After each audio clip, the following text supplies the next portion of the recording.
பகவான்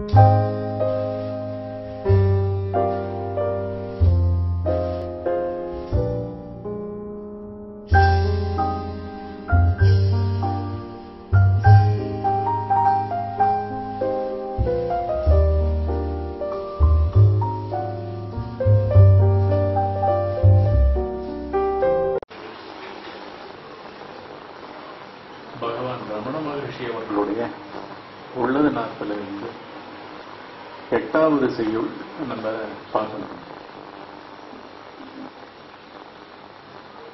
அதனோட தலைப்பு என்னன்னா, உண்மையை காணல் என்றால் என்ன, உண்மையை காண்பது என்பது என்ன, உண்மையை தரிசித்தல் என்பது என்ன. இங்க உண்மை பொருளை தான் உண்மை, சத், சத் வஸ்து, நித்திய வஸ்து, ஒரே பொருள், மெய்ப்பொருள், பரம்பொருள், பிரம்மம் அப்படின்னு பலவிதமான பெயர்கள்ல இந்து மதத்துல இத நம்ம சொல்றோம். இந்த பொருளை தரிசித்தல்ன்றது ஆக்சுவலா என்ன நடக்கிறது அப்படின்றதுதான் பகவான் இந்த பாட்டுல விளக்கி சொல்றார். பாட்டு என்னன்னு திருப்பி பார்ப்போம். எப்பெயரிட்டு எவ்வுருவில் ஏத்தினும் ஆர் பேருருவில் அப்பொருளை காண்வழியது ஆயினும் அம்மெய்ப்பொருளின் உண்மையில் தனது உண்மையினை ஓர்ந்து ஒடுங்கி ஒன்றுதலே உண்மையில் காணல் உணர். உண்மையாக தரிசித்தல் என்பதே அந்த மெய்ப்பொருள்னு இருக்கிற அந்த பொருளோட உண்மையில தன்னுடைய உண்மையை தெளிந்து அறிந்து புரிந்து உணர்ந்து ஒடுக்குதலே அப்படின்றார் பகவான். இப்ப ரெண்டு பொருளா ஆரம்பத்துல இருக்கிற இவைகள் தரிசிக்கும் தருணம், உணரும் தருணம் அப்படின்ற தருணத்தில் ஐக்கியமாயிடுறது. அதாவது மெய்ப்பொருளாகவே அவன் ஆகிவிடுகிறான். அதனால இங்க இருக்கிற அந்த 2 விதமான பொருட்கள் என்ன பொருட்கள்? ஒண்ணு அம்மெய்ப்பொருளின் உண்மையில் அப்படின்றார், தனது உண்மை அப்படின்னு இன்னொன்னு சொல்றார். இப்போ தனது உண்மையதான் ஓர்ந்து ஒடுங்குதல் அப்படின்ற ப்ராசஸ் நடக்கணும்.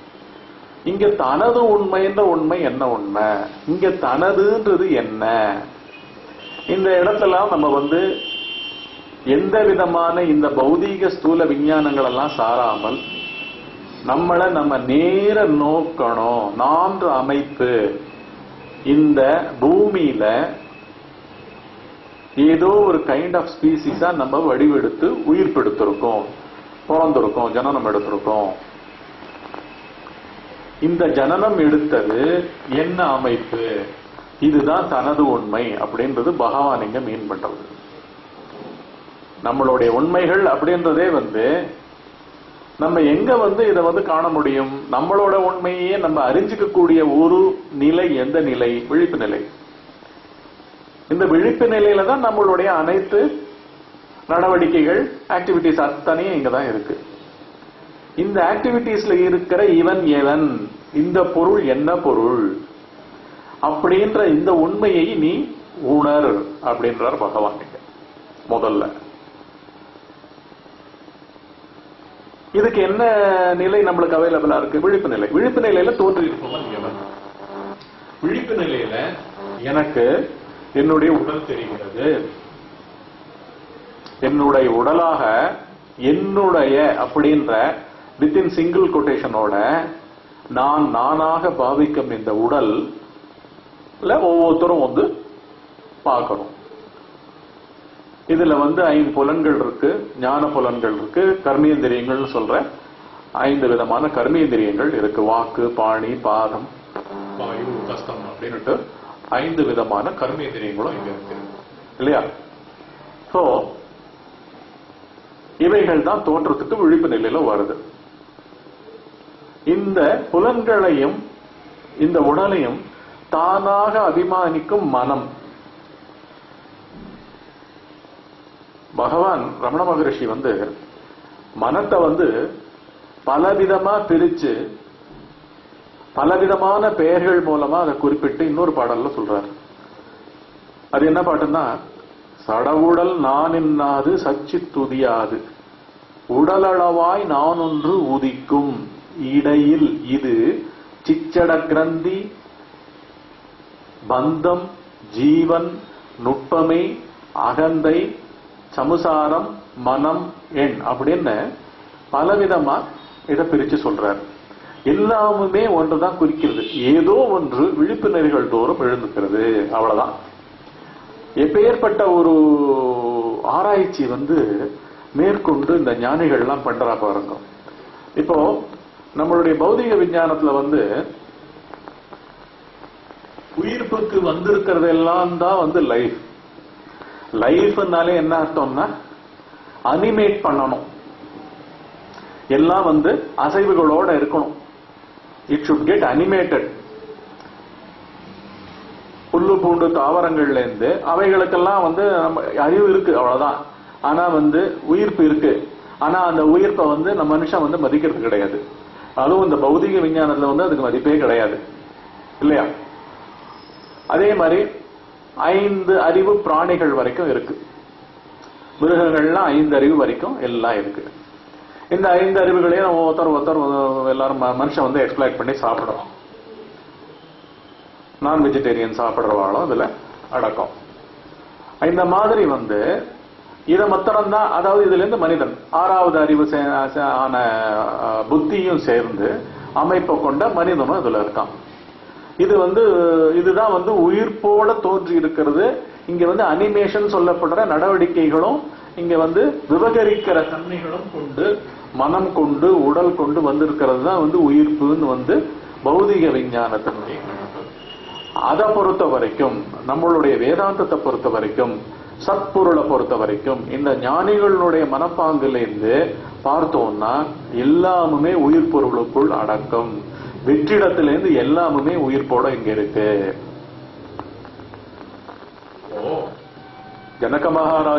ஜனக மகாராஜா ஒரு சித்தர்கள் பேசின்றதை வச்சிருந்து ஞானம் அடைஞ்சான்னு சொல்லுவான். அருவமா சித்த புருஷர்கள் பேசினது அவர் காதுல விழுந்தது,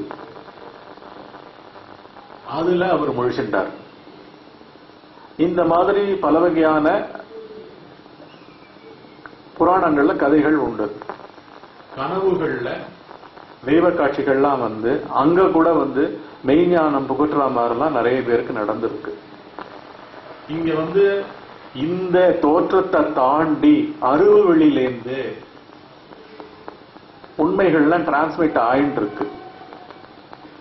அதை நாம நம்பாத அளவுக்கு நம்மள நம்ம பௌதிக விஞ்ஞானத்தை ஒரு குறிப்பிட்ட எல்லைகளுக்குள்ள உலகிட்டு இருக்கிற அந்த விஞ்ஞானத்தையே ரொம்ப நம்ம சார்ந்து வாழ்றதுனால இந்த மாதிரிலாம் நடக்குமான்றது கூட நம்மளுக்கு தெரியாது. சோ இங்க பௌதிக விஞ்ஞானம் தோன்றியுள்ள, அதுவும் விவகரிக்கிற உடலோடையும் மனத்தோடையும் இருக்கிற தன்மைகளை வச்சுட்டுதான் அது உயிர் பொருள் அப்படின்னு மதிக்கிறது. வேதாந்தத்தை பொறுத்த வரைக்கும், உண்மை பொருளை பொறுத்த வரைக்கும் சத்துன்றது ஒரு எப்பவுமே சாஸ்வதமான நித்திய அபரோக்ஷ வஸ்து. அபரோக்ஷ வஸ்துன்னா என்ன அர்த்தம்னா, பரோட்சம்னா இன்டைரக்டா பாக்குறது, அபரோக்ஷம்னா நேரடியாக பார்த்தல். கிட்டத்தட்ட டைரக்ட் இன்டர்வியூ மாதிரி, 1-to-1 இன்டர்வியூ மாதிரி. ஆக்சுவலா சத்பொருள் 1-to-1 தான் இங்க ஆன்மீகமே. 1-to-1 தான். ஒரு பொருள் ஊடுருவி எல்லாமாகவும் வியாபித்து எல்லாமாகவும் இயங்கியும் கொண்டிருக்கிறது, இவர்களுக்கு வேறாகவும் இருந்து கொண்டிருக்கிறது. அந்த பொருளோட உண்மை தெரியணும்னாலே இந்த தோன்றி இருக்கிற தனித்து விவகரிக்கிற தனித்த ஒரு இருப்பாக தன்னை கருதி கொண்டிருக்கின்ற இண்டிவிஜுவாலிட்டியின் ஒவ்வொரு உடம்புகள் தோறும் இருக்கும் தன்மைகளை நாம் என்ன உண்மை, இதுக்குள்ள ஏதாவது உண்மை இருக்கா அப்படின்னு விசாரிக்க வேண்டியதா இருக்கு. இதுக்குள்ள உண்மை இருக்கான்னு விசாரிக்கிறதே வெறும் விழிப்பு நிலையை மாத்திரம் கணக்கில் எடுத்துட்டு பண்ணிட முடியாது. வெறும் விழிப்பு நிலையை எடுத்துட்டு பண்ணோம்னா வெறும் மாயாஜால மயக்க ஆட்டத்துல தான் போய் முடியும். அதனாலதான் ஒட்டுமொத்தமா நான்ன்ற அமைப்பு தோற்றத்துக்கு வந்திருக்கிற அது ஆட்பட்டு இருக்கிற 3 நிலைகளையுமே சேர்ந்து நம்ம இங்க பார்க்க வேண்டியது. அததான் இங்க தனது உண்மையை தீர விசாரி அப்படின்றார் பகவான்.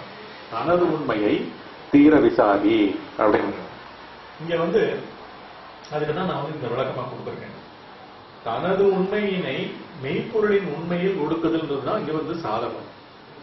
தனது உண்மை அப்படின்னா என்ன அப்படின்றது, தனது உண்மை இசைக்கொண்டு தனித்த மனம் என்று உடல்கள் தோறும் உள்ளதா என்று தீர விசாரித்தலே தவம். இதுவே சாதக முறை. தனித்த மனம் என்று உடல்கள் தோறும் உள்ளதா என்று தீர விசாரிக்க வேண்டியதான் இருக்கு. தனித்த மனம்னா என்ன? மனம்ன்றது என்ன? எண்ணங்களின் சமுதாயம் தான் மனம். எண்ணங்கள் தான் மனம். இந்த எண்ணங்களுக்கு எப்ப இருப்பு வருது? 2 நிலைகள்ல வருது. ஒண்ணு விழிப்பு நிலை, இன்னொன்னு கனவு நிலை. கனவுல பலவிதமான காட்சிகளையும் காண்பவனாகவும் நம்ம அதுல அனுபவிச்சிருக்கோம். கனவு கண்டு கொண்டு இருக்கின்றோம்.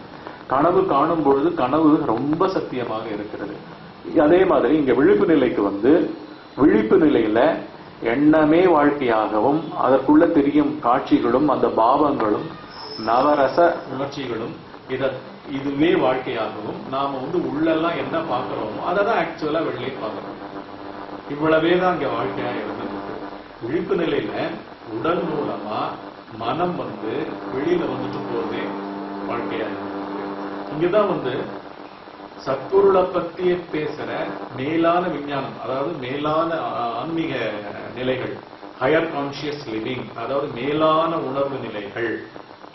மேலான உணர்வு நிலைகளையும் இந்த பௌதிக விஞ்ஞானத்துக்கு அடங்கிய தோற்றத்துல விவகரிக்கிற வெறும் பார்ஷியல் லைஃப்.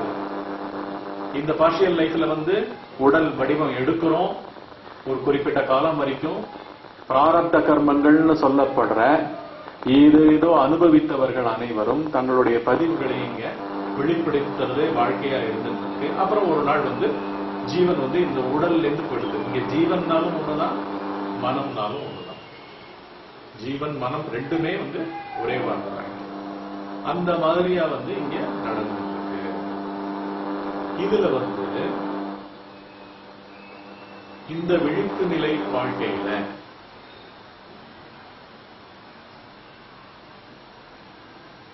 யாருக்கு இந்த தோற்றம்? யாருடைய வாழ்க்கை இது? யாருடைய தேடுதல்? யாருடைய நாட்டம்? யாருடைய புகழ்? யாருடைய ஆரோக்கியம்? அப்படின்னு ஒரு நுட்பமான பார்வை விழிப்பு நிலை பூரா இருக்க வேண்டியதா இருக்கு. நுட்பமான பார்வை throughout waking state.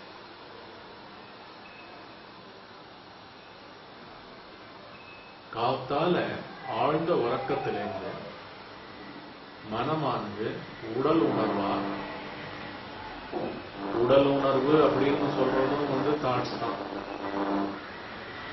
உடலை பத்திய நான் அப்படின்ற அமைப்போட எழுதுகிற தன்மையும் தாட்ஸ் தான்.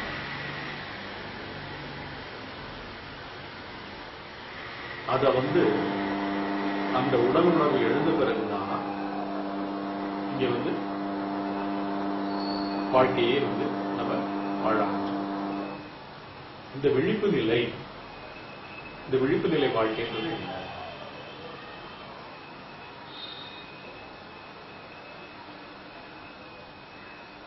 யாருடைய எண்ணங்கள்?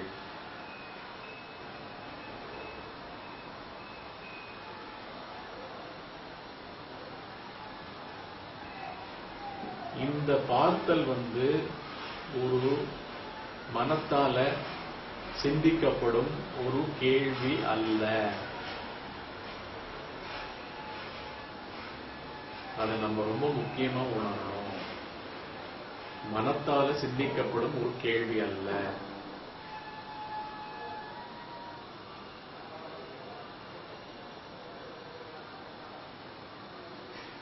ஆழ்ந்த உறக்கத்துல யாரு என்ன அப்படின்ற ஒன்றுமே அற்றுதான் அந்த அற்றுதான் பிளாட்ஃபார்ம். அப்படி இருந்த தன்மை இப்பொழுது எதுவாகவோ யார் யார்களாகவோ எழுந்து விவகரித்துக் கொண்டிருக்கிறது.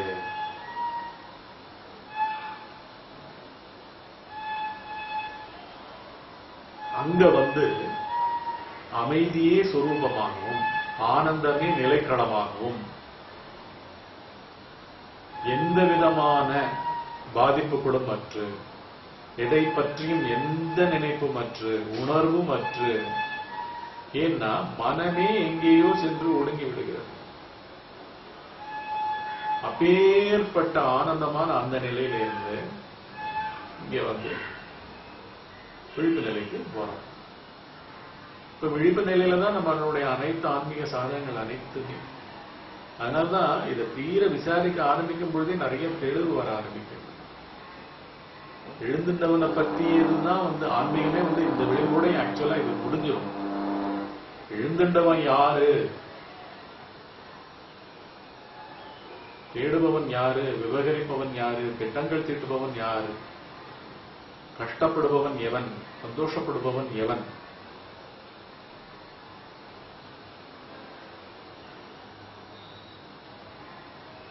ஒரு சைடு இருட்டு மாதிரி விழிப்பு நிலை வந்து போகுது.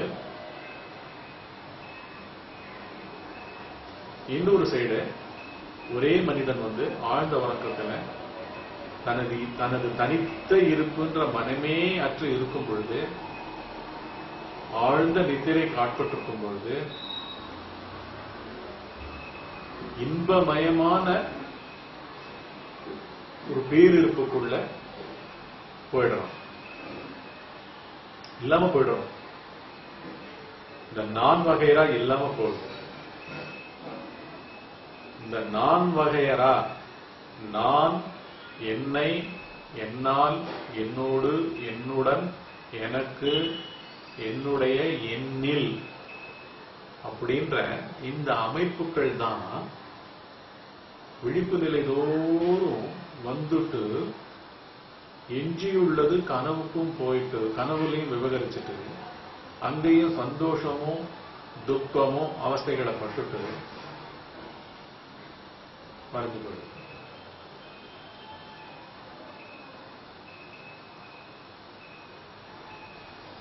இது பார்ஷியல் லைஃப். அதனாலதான் தீர அந்த வித்தியாசங்களை தெரிஞ்சுக்க வேண்டியதா இருக்கு. சத்பொருள்ன்றது என்ன? ஆக்சுவலா சத்பொருள்னு ஒண்ணுமே பிடிக்கக்கூடிய பொருள் ஒன்றும் கிடையாது. அது தோற்றத்துக்கு வராத பொருள். ஆனா பொய்ப்பொருளை வச்சுட்டு சத்பொருளை யூகித்து தெளிஞ்சிருக்கலாம். தெளிதல் இங்க நடக்கிறது. சத்பொருளை யூகிச்சு நம்ம தெரிஞ்சுக்க முடியும். சத்பொருள்னு ஒரு தனி இருப்பு கிடையாது. ஆனா பொய்ப்பொருள் உண்மை பொருளை மறைக்கிற அளவுக்கு விழிப்பு நிலை பூரா இருந்துட்டு மறையாது. விழிப்பு நிலையில நம்ம ஏதாவது ஒரு தனித்த உணர்ச்சிக்கு ஆட்படும் பொழுது எவ்வளவு தீவிர கதியில நம்ம உடம்புக்குள்ள யோசனை மயமாவே நம்ம வாழ்ந்துட்டு இருக்கோம். ஏதாவது ஒரு வகையறால, நான் என்ன என்னால் என்னோட ஏதாவது ஒரு வகையறால என்னுடையதுக்கு ஏதோ ஒரு பாதிப்பு வந்துருதுன்னு வச்சுக்கோங்க. அந்த பாதிப்பை மேலிட்டு அந்த திங்கிங் ப்ராசஸுக்குள்ளேயே முழுகி யார் அந்த இடத்துல இருந்து அதை அந்த ஜீவன் உய்விக்க முடியும்? இதுக்குதான் ஆன்ம ஞானம் வேணும்னு சொல்ல வேண்டியதா இருக்கு. ஆன்ம ஞானம்ன்றது என்ன? மேலான சத்பொருளை பற்றிய. ஏன்னா நாம்ன்றது அந்த பொருள் தான். ஆனா பொய்ப்பொருளை விலக்கிதான் சத்பொருளை உணர முடியும். பொய்ப்பொருளை விலக்குதல்லையே சத்பொருள் தெளிவுக்கு வருது. திருமூலர் ஒரு பாட்டுல சொல்லியிருக்கார், உடம்பினை முன்னம் இழுக்கு என்று இருந்தேன், உடம்பினுக்குள்ளே ஒரு பொருள் கண்டேன், உடம்பினுக்குள்ளே உத்தமன் கோயில் கொண்டான் என்று உடம்பினை யான் இருந்து ஓம்புகின்றேனே அப்படின்றார். உடம்பினை முன்னம் இழுக்கு அப்படின்னு இருந்தா உடம்புக்குள்ள ஒரு பொருள் கண்டாராம். ஒரு பொருள் உண்மையான சத்பொருளை கண்டாராம். உடம்புக்குள்ள கண்டார், உடம்பு கிடையாது, உடம்பு கிடையாது.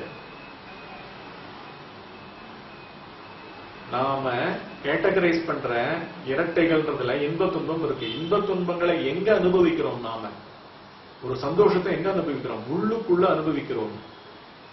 அனுபவம் ஆகும் ஸ்தலம்ன்றது நமக்கு உடம்புக்குள்ள எங்க இருக்கு? அது மனத்தை தாண்டிய பிரதேசத்துல நடக்குது. ஞானம்ன்றது எங்க இருக்கு? மனத்தை தாண்டிய பிரதேசத்துல நடக்கிறது. மனம்ன்றது கடல்ல இருக்கிற நுரைகள் மாதிரி, நீர்க்குமிழிகள் மாதிரி. கடல் அலைகள் போயிட்டு இருக்கு இல்லையா, அது மேல் பரப்புல, அதுவும் கரைக்கு பக்கத்துல ஆறாவாரத்தோட போயிட்டு இருக்கு. அந்த மாதிரி இருக்கிறதா இந்த மனம். அலைகள் போல எப்படி அலைகள் ஓயறது இல்லையோ, அந்த மாதிரி மனம் மனத்தை மனமா இருந்து அதை ஒழித்தல் முடியாது, ஓய்வித்தல் முடியாது. அதனாலதான் ஆன்ம ஞானம்ன்றது மேலான ஹையர் கான்சியஸ் லிவிங் ஞானத்தை பத்திய உண்மை நம்மளுக்கு நிறைய தெரிஞ்சாகணும். இன்ப துன்பங்கள் அனைத்துமே அனுபவிக்கப்படுவது எந்த இடத்தில்? ஞானம் விளைவது எந்த இடத்தில்? இந்த உடல் மனத்தை தாண்டிய ஒரு பிரதேசத்துல தான் ஞானம் நடக்கிறது. எதையாவது உன்னை படிச்சு கத்துக்கிறோம்னா கூட அது கூட எப்படி நடக்கிறது? அந்த உணர்தல், புரிதல், தெரிதல், அறிதல் எல்லாமே எப்படி நடக்கிறது?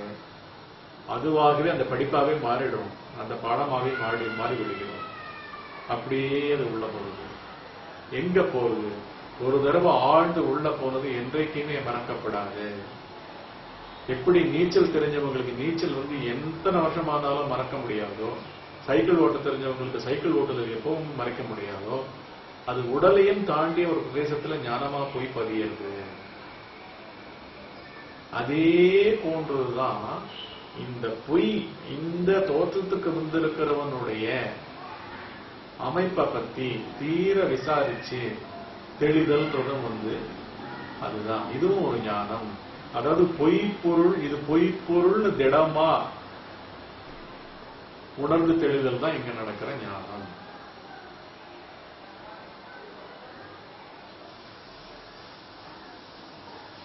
இத உணர உணர உணர உணர இது எல்லாமே போயிட்டு இருக்கும். இத நம்ம சாதக முறையா நுட்பமா காத்தால விழிப்பு நிலையில எழுந்து கடைசி எண்ணம் மறைகிற வரைக்கும் எப்படி பண்றதுன்றத அடுத்த சசங்கத்துல டீட்டெயிலா பார்ப்போம். அதாவது தவம் இயற்றுதல்ன்றது எந்த ஸ்தலத்துல நடக்கணும், படித்தல் எந்த ஸ்தலத்துல நடக்கிறது, இன்பம் நுகர்தல் எந்த ஸ்தலத்துல நடக்கிறது, துன்பத்துல தோய்ந்து துக்கப்படுதல் எந்த ஸ்தலத்துல நடக்கிறது, மனத்திலேயா நடக்கிறது? மனத்தையும் தாண்டிய பிரதேசத்துலதான் இந்த மாதிரி போய் போய் போய் போய் நம்ம பதிச்சுக்கிறோம்.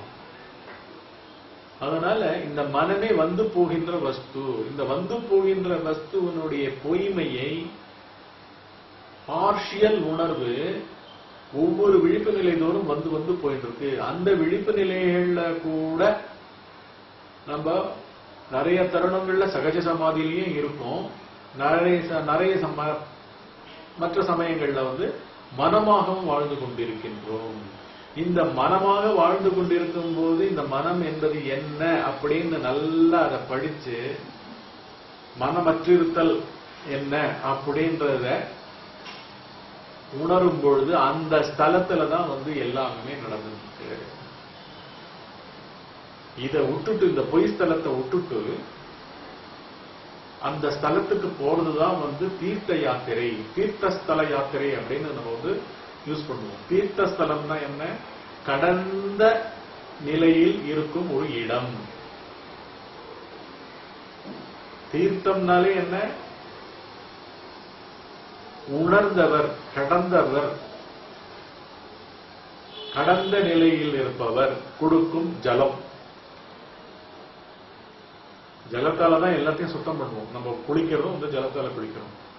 அந்த மாதிரி அந்த கடந்தவர், மெய்யுணர்வு நிலையில இருந்து கடந்தவர், மெய்யுணர்வாவே இருப்பவர், அவர் கொடுக்கும் ஸ்தலம் தான், அந்த ஜலம் தான் வந்து தீர்த்தமா மாறுறது.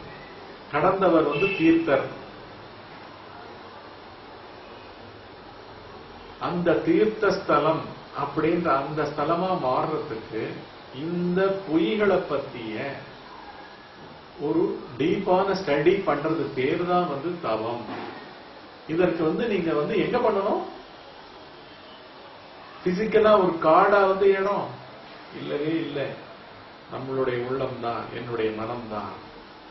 என்னுடைய மனத்திலேயே நான் மனமாக விவகரிக்கும் ஒவ்வொரு தருணங்களும் தான் அந்த இடம். மனமாக நான் செயல்படும் இங்க விழிப்புலக வாழ்க்கை தான் அந்த ஸ்தலம். இந்த ஸ்தலத்திலேயே தான் இந்த சாதகங்கள் முழுவதும் நடைபெற வேண்டியதா இங்கே இருக்கு.